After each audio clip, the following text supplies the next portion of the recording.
Hey, this is Jared and you are watching Backroad Exploration. Today I am in the garage and I have some little DIY projects that I'm going to be working on. Over the past couple of months, I've been really thinking about picking up a fridge. I've hinted in that in some of my videos and even asked for your recommendations. So based on your recommendations, I have picked up the JP40 fridge and the fridge slide that goes with it from IceCoo. I'm really excited to get this installed, but to do so, I need to build a base plate system for the back of the Jeep so that I can mount that fridge slide. Now, I am not a craftsman whatsoever, so I'm going to document this process, but this is in no way intended to be a DIY. In fact, you should probably not do what I do. You will probably see lots of things that I shouldn't have done, but I've got some plywood here. I'm going to take the traces and measurements that I've already taken, apply that to the plywood, start doing some cutting, and see if I can't build a nice little plate system that I can mount that fridge slide to. So let's get started.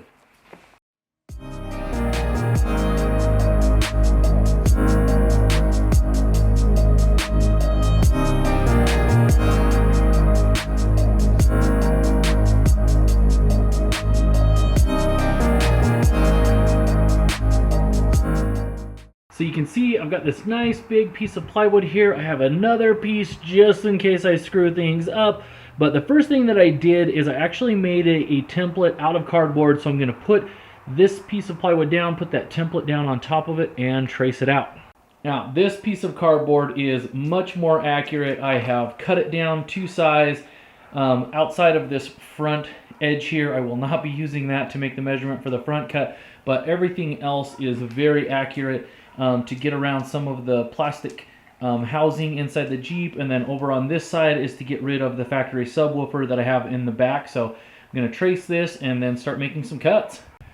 Now the goal here is to make a base plate system that then I can use to secure with the factory mounting points in the rear of the Jeep, and use that to hold that secure and then screw into that wood base plate for my fridge slide. Now I am going to try to figure out how I want to handle. I don't want to lose this storage space, so I will probably lose it at first and then create some type of a hinge door that will open up, that'll at least make it so that I can get some items in and stuff it up under and take advantage of that storage space with some of those items that you don't need super often, because also under here is the jack as well. So I want to be able to have access to those things long term.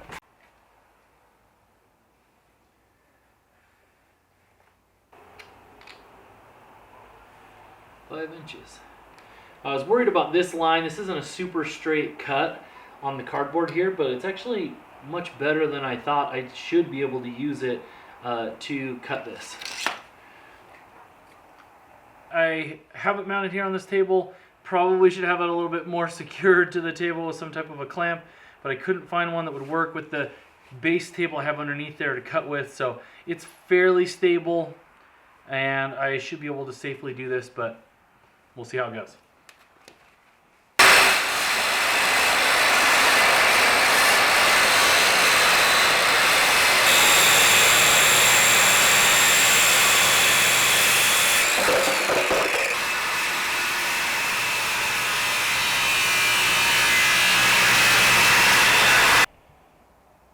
Alright, well, I have made my cuts, and I will be honest, it looks rough.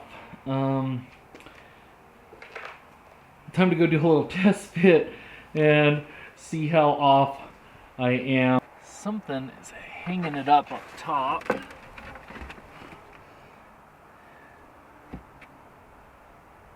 Looks like it's the bolts for the seats up there.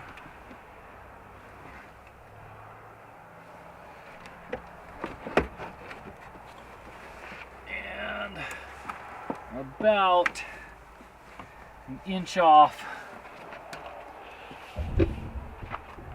So I'm a ways off on this side, I think mostly due to that top misaligned cut that I was speaking of.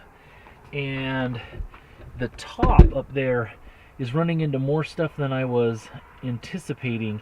My guess is I didn't think that out right when I was laying down the cardboard on top of the seat mounting brackets back there. Obviously the wood's not going to go down flat or, you know, kind of conform to it. So I may have to shave the top and make it shorter up there, but I kind of want to do that last just to make sure I leave enough room for everything else. So definitely need to come in this one cut that's quite a bit off, make correct, then that will allow me, I'm hoping, to scoot this over far enough so that it can line up. This needs to drop down and be much more flush. Well, the old adage of measure twice and cut once, yeah, this is like measure 10 times, cut 12 times. I didn't account for the factory seat brackets, and because with the cardboard that I was laying down, just laid down flush with it, I should have thought of that. So I needed to shave off almost 3 inches off of the top to get just past the factory seat bracket, but still be in place for those factory rear tie downs. So I think I have figured that part out. Now I'm doing a little bit of cuts on the edges to the wheel well kind of goes down, and then it has like a little extra drop. So I want the board to be flush with the rest of the floor, and that little extra drop is like kind of tapered. And so I'm just off a teeny bit. So I'm going to shave about 1/2 an inch off, and hopefully that'll make it slide in nice and flush. All right, well, I'm pretty happy. It's in here almost exactly flush with this little plastic bevel thing here. You can see, you know, not perfect, but considering my poor skills, I'm quite happy with it. A little bit of more gap there than I wanted, but don't see it being a big issue. Really happy with that. So now I need to take out these factory mounting points that are up there. Those are going to be the 2 primary secure points, and replace those with a bolt. So a little trick to know where to line up the bolts for replacing the factory bolts. Put them in, screw them in a little ways, put the wood down, and then kind of lightly knock with a hammer or some type of a rubber mallet. It'll put a little indent, give you the perfect lineup of where to screw into. So we'll see what it looks like. I just did that. See if the indents look like what I'm thinking. So kind of hard to tell, but you can see there's a little indent right there indicating where I kind of put the hammer down. Just kind of indent that a little bit. It'll be a perfect place to put in the drill hole for being able to put that bolt through. All right, so I think I'm ready to hit a stopping point for tonight, and to be frank, I'm not absolutely loving what I have done in here. I do think it will work, but I feel like it has some compromises, so let's take a look at it. So I ended up making some changes. Originally this went all the way across here, and I wasn't sure if I was going to leave the storage compartment cover on or off. In fact, when I fit everything originally, I did it with it off, and then I decided it locks in place. It keeps this little front area where you have access to things clean. Otherwise, I just felt like stuff was going to be falling down in there all of the time. And so I decided to cut it out and then split the little hatch here so that you can fold it up and it can still take advantage of this storage compartment, which I think is important. Now, the jack is still underneath here. I don't know what I'm going to do there. If I just decide I'm going to take the jack out, put it somewhere else, or if I leave it, it wouldn't be crazy hard. You know, in the 3 years I've been doing this, I haven't needed to pull that jack out one time. So got to think about that a little bit, but I kind of do like this better where I still have this access panel available, and then the slide would go in right here, mounts up to the board. I've just got these bolts in that connect to the factory mounting point, and I think that would keep it pretty good. There is a little bit of give in the front. Now with the fridge on, it wouldn't do that, so I'm debating if I want to take this factory mounting point and do something to secure the front of this, like put a little bracket or something that connects. Been thinking a little bit about that just so that it doesn't vibrate up and down. So that's why I'm not in love with what's going on. Another very crisp morning in the garage. I didn't quite finish things up yesterday. So the mounting plate is in the Jeep. I'm using the factory mounting points right behind the rear seat, and I want to find one other place where I can mount the plate that's up towards the tailgate of the Jeep, and then after that we'll start putting the fridge slide in. Alright, well, I've got it kind of mocked up in place where I want it to go, and going to basically be using some screws just with a washer, go down through these mounting points into the wood, secure the fridge slide. So should be pretty simple.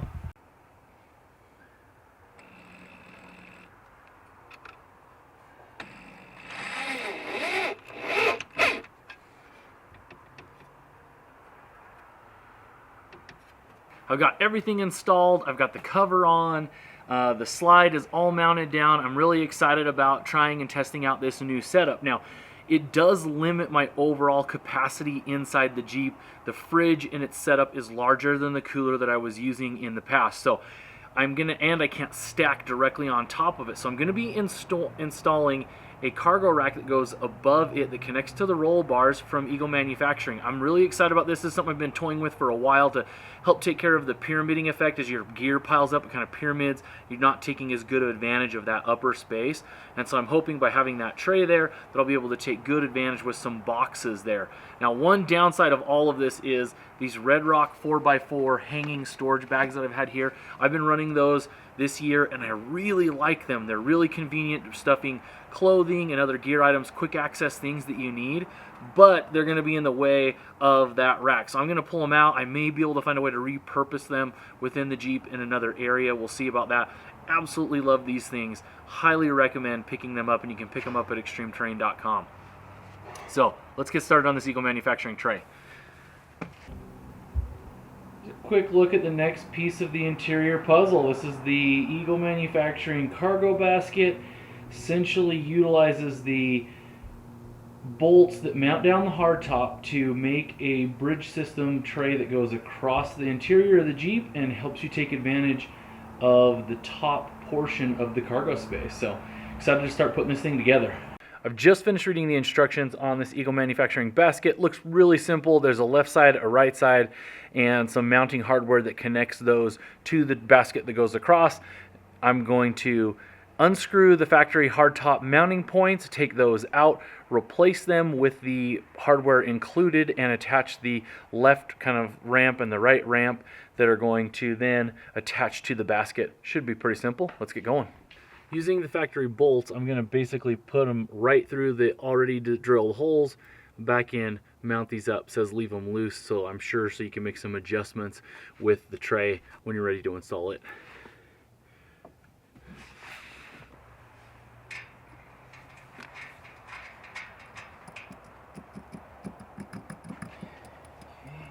Well, that worked good. Putting white in there kind of helped balance. The fridge actually helped kind of keep it up as well. I know that when people try to install these when they're by themselves, it's just hard to hold the tray up and line it up with your two side brackets that are kind of loose. You want them loose so that you can kind of move things around. So now I'm just switching the bolts around. I actually put them in backwards when I lined them up the first time. And I'm just going to switch them around, and then I'll get everything settled, tighten down, check all the specs, make sure there's enough space everywhere. It's looking pretty good. Really excited about this. Just enough gap up underneath the fridge. That's like perfect. I wanted to be about as close as I could, so I'm glad my measurements checked out. I was getting worried as I was installing the tray. I'm really excited about having this basket. It's going to make utilizing the top portion of the Jeep's cargo area a lot more efficient than what I have been doing in the past. And I'm going to need it to offset for the fridge here. You can see just barely enough space. Oh, I'm really excited about this. We'll be putting this all to the test here very soon and going to let you guys know what my thoughts are. So there's just enough space. We'll be able to get into the fridge easily. No problems there. Excited about that.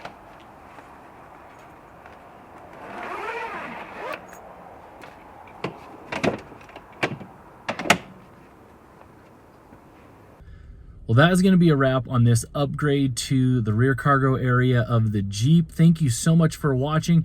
If you want to follow my adventures and see my thoughts on this setup as I go out and explore the wilderness in Utah, make sure to subscribe, like, and if you want to follow me on the day-to-day, you can do so on Instagram at Backroad Exploration. Thanks so much for watching.